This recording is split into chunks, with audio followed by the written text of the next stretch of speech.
Yan,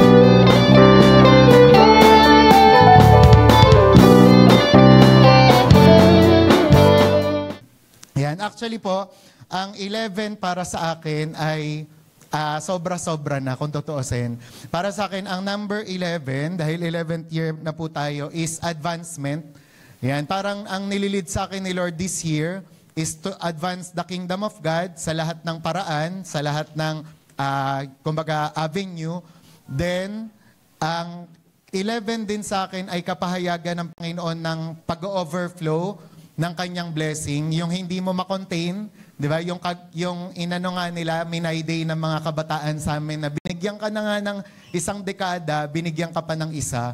Kaya parang sa part ko, sobrang katapatan talaga at napakabuti ng Panginoon sa buhay ko. Pero nung nakaraan, merong nabanggit kasi si Pastora Mary na nag-strike sa akin, yun tungkol nga sa 11 din, is parang simbolismo rin siya ng new beginning o parang starting all over again. Parang ganon. And kinuha ko siya, kinlaim ko siya sa buhay ko kasi maraming mga dahilan, di ba? Maraming mga nangyari sa buhay natin na aminin man natin o hindi, kailangan po natin ng bagong simula, ng bagong pagbabago. Kaya ang pinagpipray ko sa araw po na to, lalabas tayo sa kwartong ito, hindi na same.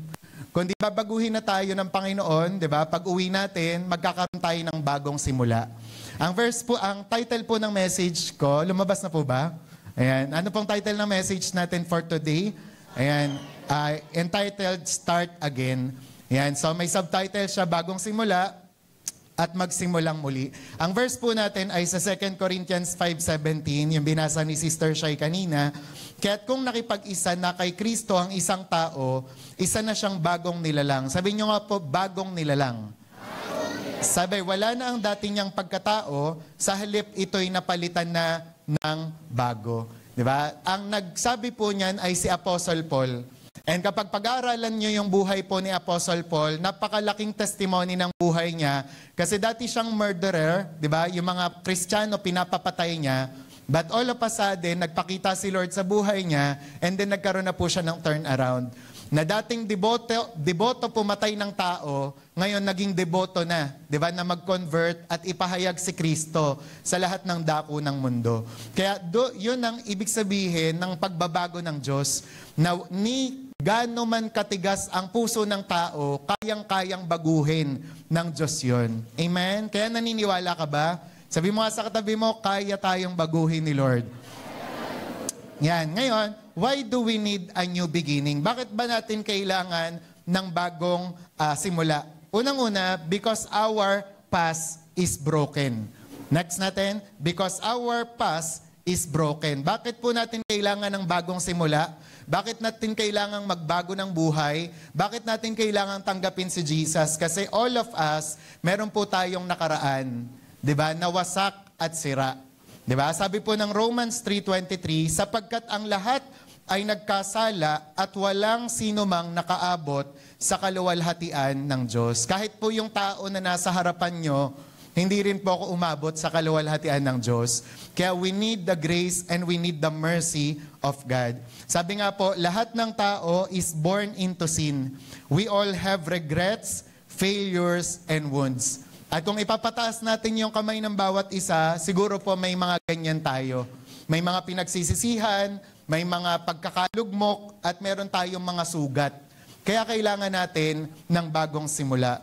Kaya nga si Billy Graham, lagi niyang sinasabi to, the heart of the human problem is the problem of the human heart. Marami ng mga nag-wish, di ba? Lalong-lalo na sa Miss Universe, na gusto daw nila ng world peace. Pero hanggang ngayon, hindi pa rin, di ba, nagaganap yung world peace na yon. Kasi alam niyo kung bakit? Ano talaga ang problema? Yung puso ng tao. Di ba? Halimbawa, sa eskwelahan, sa trabaho, sa community, lagi kayong merong gustong baguhin, tama? Pero ang dapat kasing unang binabago ay ang puso ng tao. Once na yan ay madil, magbabago na lahat. Di ba? Kaya for example, may mga tanong kayo, bakit ba ganito ang tatay ko? Bakit ba ganito ang nanay ko? Bakit ganito ang anak ko? Alam niyo ang problema, walang iba kundi ang puso ng tao. Hindi problema ang sigarilyo, hindi problema ang alak, ang problema ang puso ng tao. Kaya maliban na si Jesus ay kumilos sa puso na yan, di ba? Doon lang magkakaroon ng tunay at totoong pagbabago. Kaya parang sa salamin po, di ba?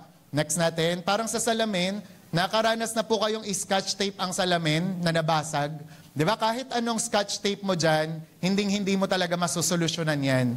And ganun din sa buhay po natin. Kahit anong ayos natin, kahit anong pagpapanggap, kahit anong pag-iinarte, hanggat hindi ayos ang puso, hanggat wala pa si Jesus sa puso, hindi ka maayos. Kaya we invite you, di ba, sa oras na to, di ba? Lahat ng mga nakakarinig ng boses ko, ikaw man ay bantay dito, o ikaw man ay namamalengke sa labas, o ikaw ay naimbitahan dito, tinatawagan tayo ng Panginoon na tumanggap sa Kanya. Kagaya po ni Billy Graham, lagi niyang sinasabi, di ba, na sa tuwing nangangaral siya, ang mga pagbabago ng tao ay bunga, di ba, ng pagtanggap kay Jesus. Kasi hindi mo yan madadaan sa behavior modification. Hindi mo yan madadaan sa mga psychiatrists, sa mga psychologists, sa mga di ba, kumbaga matatalinong tao. Hanggat hindi dinidil ng Panginoon ang puso mo, hindi ka magbabago. That's the reason why may mga taong nakapag-compose. Gusto kong bumait, pero di ko magawa. Pero kasi ang sikreto sa pagiging mabait, sikreto sa pagiging mabuti, ay tanggapin mo muna si Jesus Christ. Pangalawang rason, bakit natin kailangan ni Jesus, di ba? Bakit natin kailangan ng bagong simula? Kasi ang religion ay hindi sapat. Religion is not enough. Umamin kayo, na-try na po nating lahat yan. Ang dami ng religion ang pumasok sa Pilipinas and yet, we are still empty.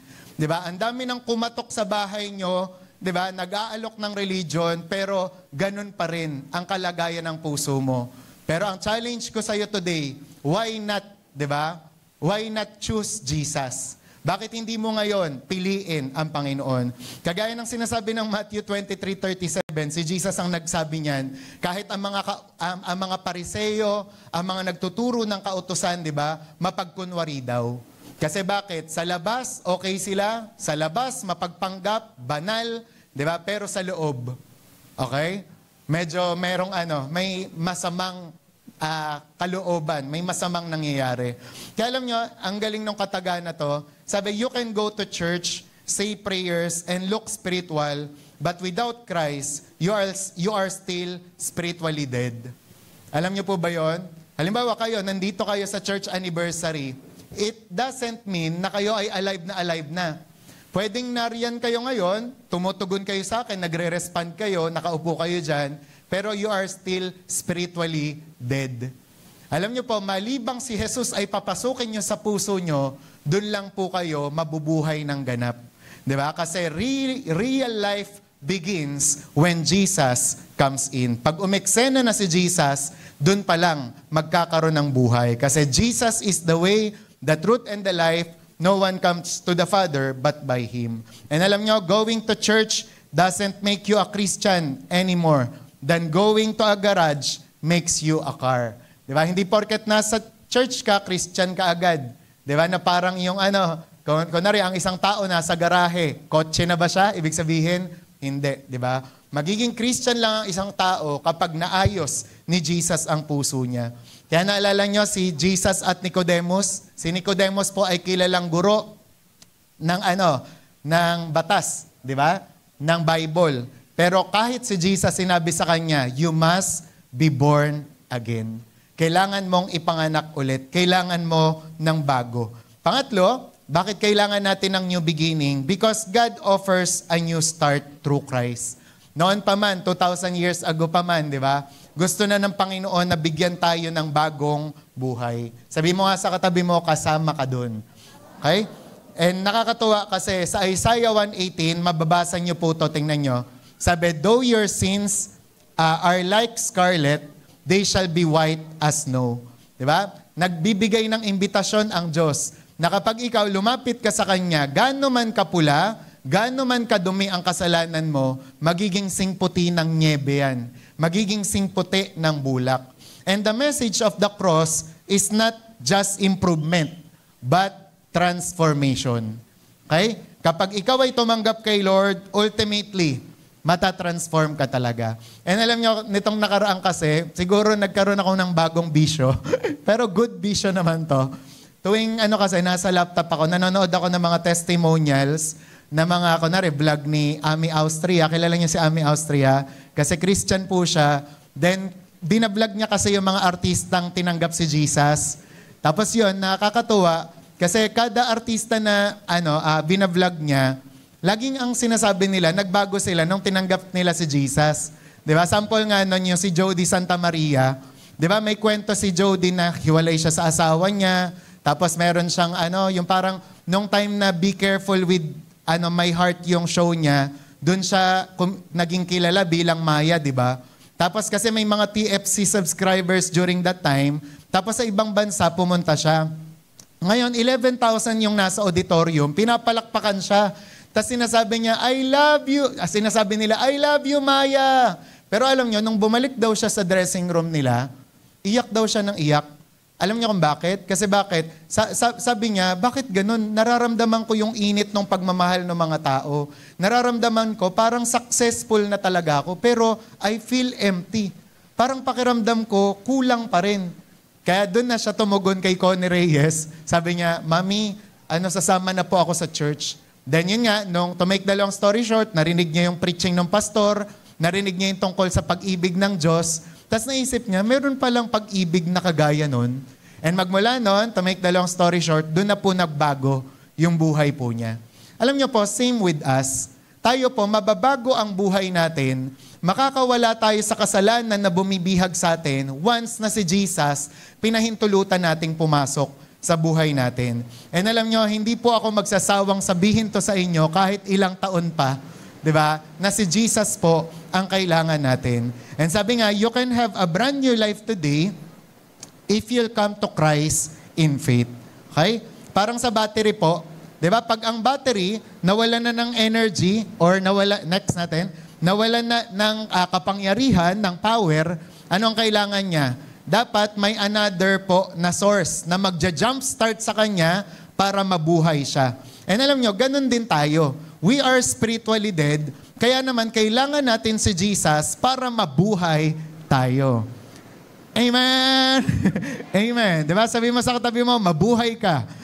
Amen. At pang-apat, bakit natin kailangan ng new beginning? Because tomorrow is not promised. Alam nyo, kailangan nating tanggapin si Jesus ngayon. Kailangan natin tanggapin ang Panginoon ngayon at magbago. Bakit? Kasi we never know kung kailan na lang, hanggang kailan na lang tayo nandito. Okay? Naalala niya yung kinuwento ko to sa NHA tsaka sa Lakeview nung nagba-Bible study kami, na nung time pala nung Titanic, April yon, tapos 1912, sinabihan na yung mga tao na mag-life jacket na kasi lulubog na yung barko. O kaya naman, pumunta na sila dun sa lifeboat. Pero alam nyo ang ginawa ng mga tao, nag-delay sila. Instead na pumunta na sila sa mga lifeboat at maglagay ng life jacket, naghayahay pa sila. Kaya alam nyo kung ilan ang namatay during that time? 1,200. Diba? Dahil lang sa sa pagde-delay. Dahil lang sa hindi pakikinig. And alam nyo, kahit si Gary B, sinasabi niya, dun daw siya pinukaw ng Diyos. Dun sa kaisipan, kasi sabi nung nag-share sa kanya, Gary, kailangan tanggapin mo si Jesus kasi hindi mo alam hanggang kailan ang buhay. Sabi niya, hindi, marami pa akong pagkakataon, tsaka na ako tatanggap dyan, tsaka na ako maglilingkod kay Lord. Tapos bigla siyang tinanong, what if Gary, paglabas mo sa kwarto na to, masagasaan ka, then mamatay ka? Saan ka pupunta? Doon na siya napaisip. Kaya during that time, di ba, lumuhod siya. Tapos tinanggap niya si Jesus bilang Panginoon na tagapagligtas. Kasi napaisip siya, pag namatay ako, saan ako pupunta? Langit o impyerno? Malinaw na malinaw po ang sinasabi ng Bible na ang daan lang papuntang langit ay walang iba kundi si Jesus. Di ba? Kaya kailangan mo si Jesus, kailangan mo ng pagbabago because tomorrow may be too late na. Di ba? May makakapagsabi pagligtas ng buhay mo, maliligtas ka. Amen? Hindi po religion ang makakapagligtas sa atin. Hindi po mabubuting gawa ang makakapagligtas sa atin. Kasi kung mabuting gawa lang, dapat po accountant ang pinadala, hindi savior. Bakit? Kasi bibilangin. Okay, si Elise po, nakasampung donate siya sa isang charity. Si Rose naka-20. Si Rose ang pupunta sa langit. Si Elise, dyan ka lang, Elise. Di ba? Kung ganun, kawawa. Di ba? Kung by scoring, kawawa tayong lahat. Pero pinadala ang tagapagligtas na si Jesus. Kasi ni isa sa atin, walang karapat-dapat. Di ba? We need the grace of God. Amen?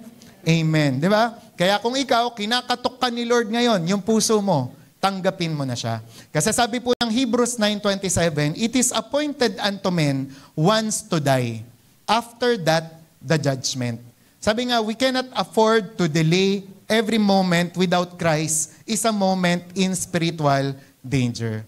You can be in a church pew one Sunday and eternity in the next. Kaya nga may kwento po ang isang lalaki, sinesyaran siya ng pastor, then nagulat, kasi sabi nung lalaki, hindi, tsaka na ako tatanggap-tanggap dyan sa Jesus na yan.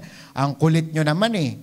Alam niyo po, nagulat po yung pastor na yun, tas yung mga kasama niya, kasi hindi pa umaabot ng kina-next weekan, patay yung lalaki. And nakakalungkot kasi it's too late. Di ba? Saan kaya siya napunta? Kasi wala pong pwedeng magyabang sa atin na next week, next year, next month na akong maglilingkod kay Lord. Next month na yung Jesus na yan, pastor, panay ka namang Jesus eh. He is the only way.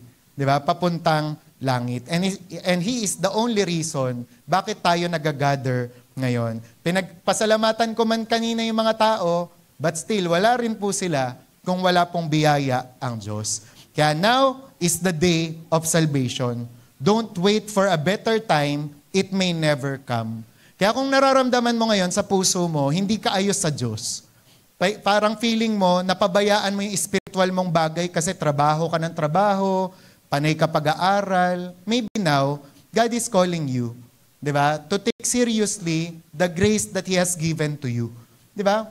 Na siguro oras na, panahon na, para pagbigyan mo naman siya. Di ba? Kasi we never know po hanggang kailan tayo. And pang-5, because Jesus can make all things new. At yan ang mabuting balita po ngayon.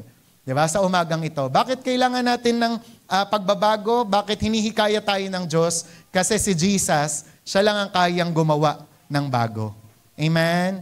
Sabi nga po ng Revelation 21:5, behold, I will make all things new. And sabi nga po, new beginning is not just about forgiveness.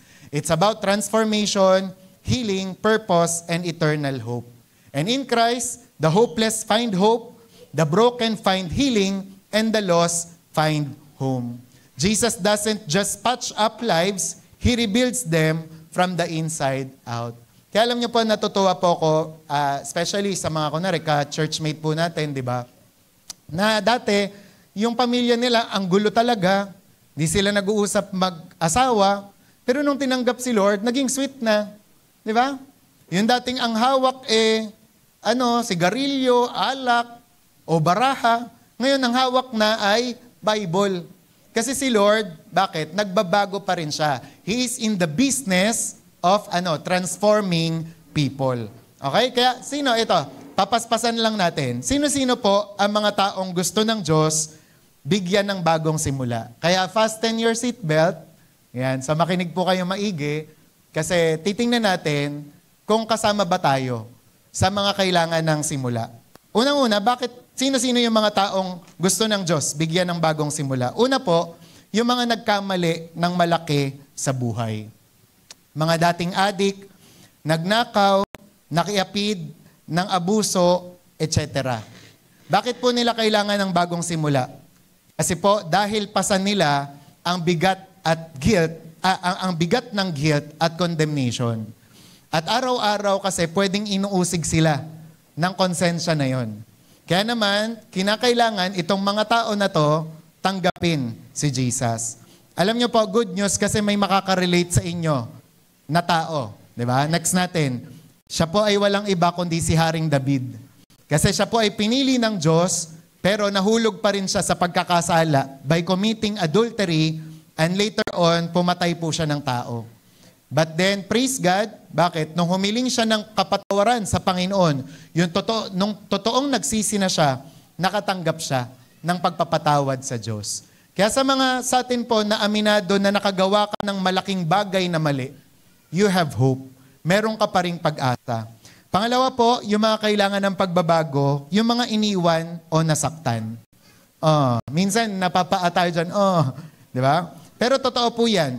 Yung mga na broken-hearted, inabandon na ng magulang, iniwan ng asawa kaya single parent na lang, kailangan din po nila ng bagong simula. Bakit sila? Dahil nasira po ang tiwala at pag-asa nila. Next, kailangan nilang magsimulang muli emotionally at spiritually. Mabilis lang to. Kaya naman, kinakailangan ng mga tao na yan si Jesus. Pero alam nyo, nakakatuwa kasi meron din, di ba? Kagaya sa Bible na kagaya niyan. Yung tinatawag na Samaritan woman. Kaya nga daw tinawag na Samaritan woman, di ba? Samaritan woman. Sa sobrang sama, di ba? 5 ang asawa, di ba? At yung mga asawa na yon iniwan din siya. Pero alam nyo, kung sino ang hindi nang iwan sa kanya at tinanggap siya ng buong buo, walang iba kundi si Jesus po. Pangatlong kailangan, mga taong kailangan si Jesus, yung mga bumagsak sa pananampalataya. Listen very carefully. Sino po tong mga to? Sila po ay mga Christian naman. Tinanggap po si Jesus, di ba, once in a while. Pero, sabi nga, dating masigasig sa church, pero tumalikod o nanlamig. Kung nandito po kayo, kasama po kayo dyan. And sabi, bakit sila? Dahil ramdam nila na malayo sila sa Diyos, pero ang puso nila ay gustong bumalik. Di ba? Kasi pag anak ka talaga ng Diyos, mararamdaman mo yan. Di ba? Nakulang ka, mararamdaman mong ang lamig mo. Di ba? Pero ngayon, tinatawagan ka ng Diyos na magkaroon ng bagong simula. Nawa po, itong 11th year, sabay-sabay tayong magkaroon ng bagong simula. Hindi lang po ako, bawat isa na naririto. Also, sino pa po? Yun nga, ang sample po niyan ay si Peter. Naalala niyo si Peter? Di ba? Siya naman ay talagang masugid na tagasunod ni Lord. Kaso, isang beses, di ba, sa hindi inaasahang pagkakataon, pumalya siya. Dininay niya si Jesus 3 times. Pero alam niyo, ginawa pa rin ni Jesus sa kanya, ni-restore pa rin siya. Kaya 3 beses din siyang tinanong ng Panginoon, Peter, do you love me? Bakit? To redeem lahat ng mga pagde-deny niya kay Jesus. Pang-4, sa mga nalulung po sa kasalanan. Kailangan po ng pagbabago din ng mga taong to. Bakit? Kasi sila po yung lulong sa porn addiction, next natin, sa sugal, next, sa alak, at sa bisyo. Ngayon, bakit sila? Kasi dahil pagod na po sila sa paulit-ulit na pagkatalo, kailangan na nila ng tunay na kalayaan. Diba? And some of us, may mga na-experience tayong ganyan. Pero alam nyo po, ang good news pa rin, si Lord kayang-kaya. Diba? Napalayain kayo sa lahat ng yan. Sample nito si Mary Magdalene. Ano ang sabi ng Bible patungkol kay Mary Magdalene? Siya lang naman yung babae na pinalayas ni Jesus ang napakaraming demonyo sa kanya. Kaya alam niyo po ang good news ngayon, kahit napakaraming umaalipin sa'yo, kahit feeling mo ang dami mong kasalanan, kahit feeling mo ang lakas ng hawak ng demonyo sa buhay mo, no match pa rin yan sa kapangyarihan ng Panginoon. Amen? Amen. Di ba? Kaya kaya tayong palayain ng Panginoon. Pang-5, yung mga nawalan ng lahat. Nawalan ng trabaho, bahay, pamilya. Bakit sila? Dahil bagong simula ang pag-asa nila, next, para mabuhay. BFF, next. Para mabuhay muli. Diba? So, kaya yung mga nawalan dyan, feeling, nawalan ng trabaho, nawalan ka ng lahat, diba? Kaya mo pa rin magsimula ng bago. Okay, bakit? Ito nga pong si Job, next natin, nawala rin sa kanya lahat. Tama? Kabuhayan, mga anak niya, nagkasakit siya. Pero dumating yung time, nirestore siya ng Diyos.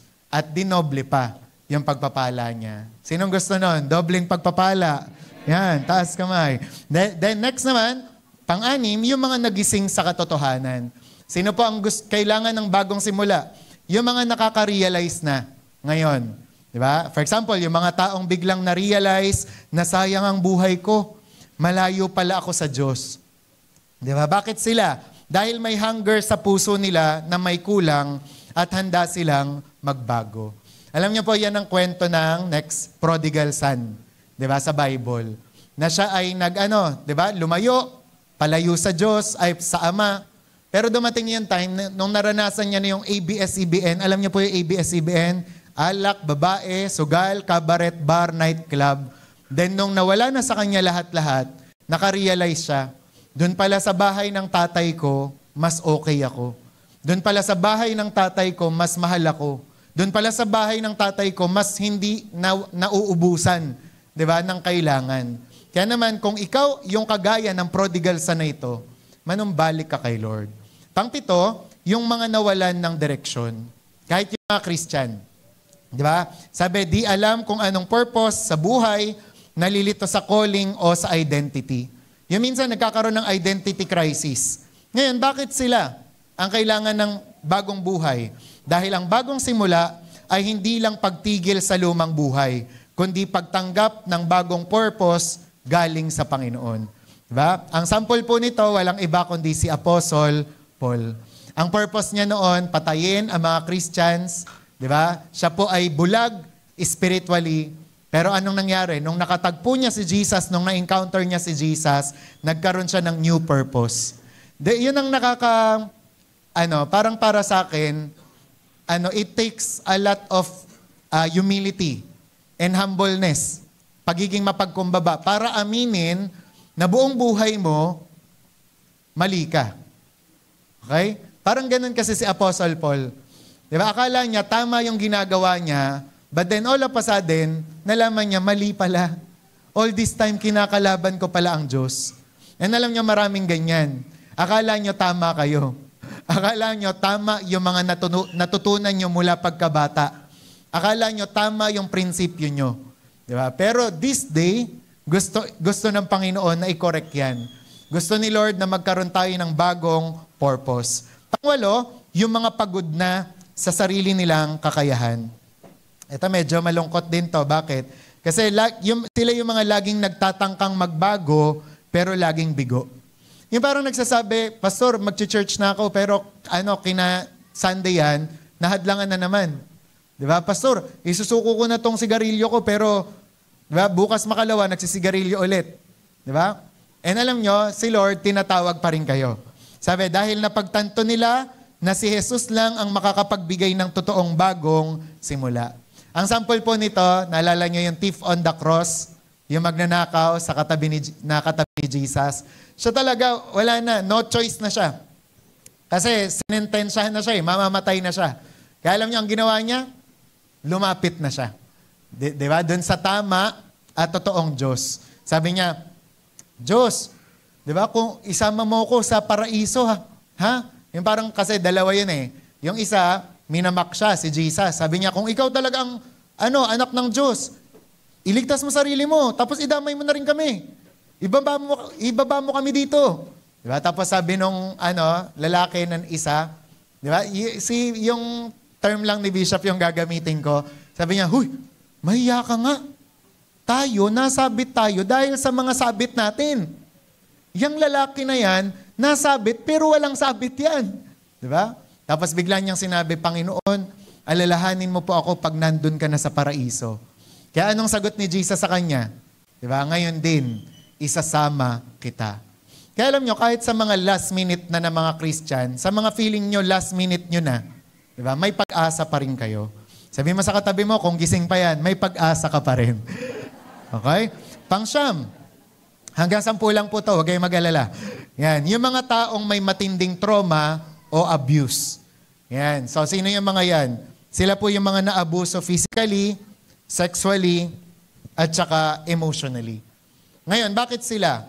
Kasi dahil ang bagong simula sa Diyos ay hindi lang pagpapatawad, kundi pagpapagaling.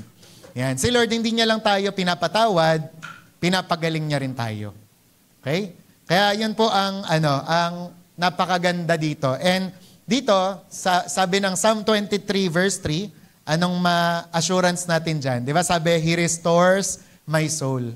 Di ba? So, ikaw man ay wasak, ikaw man ay pinaglaruan ng maraming mga tao, hinamak ang iyong buhay, di ba? God can restore your soul. And last, ito na po, yung mga may desperadong panalangin na, Lord, ayoko na po sa dating ako. Gusto ko na pong magbago. Okay? Taas ang kamay ng naka-feel niyan, somehow. Yung gusto mo na magbago, huwag kayo mahiya. Gusto na magbago.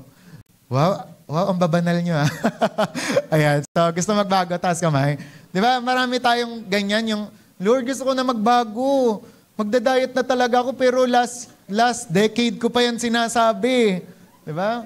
Lord, sabi ko, magbabasa na ako ng Bible, pero ilang awarding na, hindi pa rin ako nakakatanggap ng award sa Bible reading. Di ba? So, kailangan natin na magbago. And sabi, sila po yung mga taong umiiyak tuwing gabi o tuwing mag-isa na di alam ang gagawin. Okay? Ngayon, bakit sila? Kasi dahil kapag ang puso ay basag, handa itong tanggapin ang bagong simula mula sa Diyos. Yun pala yun. Kung kailang ka basag na basag, dun ka magiging ready. Yan. Kaya minsan may pagkakataon, kami po nasaksihan namin yon sa mga youth noon, sa mga naging kaibigan din namin, na kaya ito tumanggap kay Lord, kaya ito naging Kristiyano, kasi broken-hearted pala. Yung binrake ng girlfriend, kaya di ba, lumapit sa Diyos, binrake ng boyfriend, lumapit sa Diyos, somehow, nakatulong, di ba? And nalaman nila na walang hihigit sa pagmamahal ng Diyos. Di ba? Kaya sana po, ganun din po yung maranasan po natin. And sabi nga dito, sa Psalm 51:17, the sacrifices of God are a broken spirit. A broken and contrite heart, O God, you will not despise. Okay? Kaya sa panghuli, ito na po yung last na PowerPoint natin, na slide natin. Sabi, ang bagong simula ay hindi lang para sa mga masama, kundi para sa lahat ng handang aminin na kailangan nila si Jesus. Kaya sa lahat po ng mga nasabi ko kanina, sa 10 yon, sino po kayo doon? Yan. At kung ikaw man ay nabanggit sa mga yon, ikaw po ay kandidato sa bagong simula. Okay? Ikaw ay pwedeng makatanggap ng new beginning, ng new start, ngayong umaga na to. And I decree and declare, di ba, na tayo po, habang nandito tayo sa kwarto na to, ay kumilos ang Panginoon at baguhin tayo. Alam niyo ang pangarap ko, pag uwi niyo ng bahay, yung mag-asawa, sweet na ulit. Di ba? Yung mama at yung nanay at anak, tatay at anak, alam niyo yun, nagbabanding ulit, nag-uusap. Di ba? Yung mga magkakapatid, magkakasundo na. Di ba? Yung tatay talagang responsible. Yung nanay talagang inaalagaan ng kanyang mga anak. Enough na tayo dun sa mga pagiging broken family. Kung meron naman tayong magagawa pa, di ba? Ngayon na po yun. At tanggapin natin yung bagong simula na nanggagaling sa Panginoon. Pero bago po ako magtawag mamaya, may papanoorin muna po tayong video.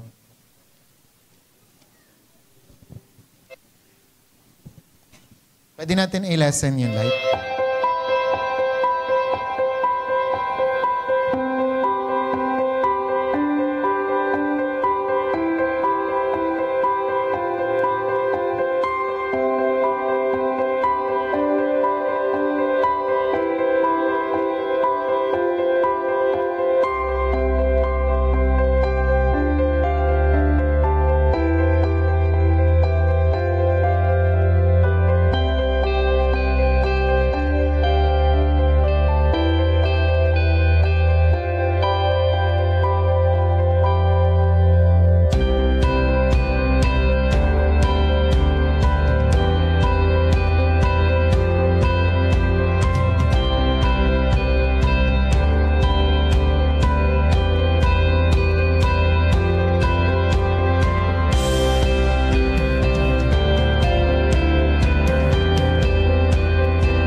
praise. Yan. Kaya nung nakita ko yung video na yan, sige, let there be light and there was light. Yan.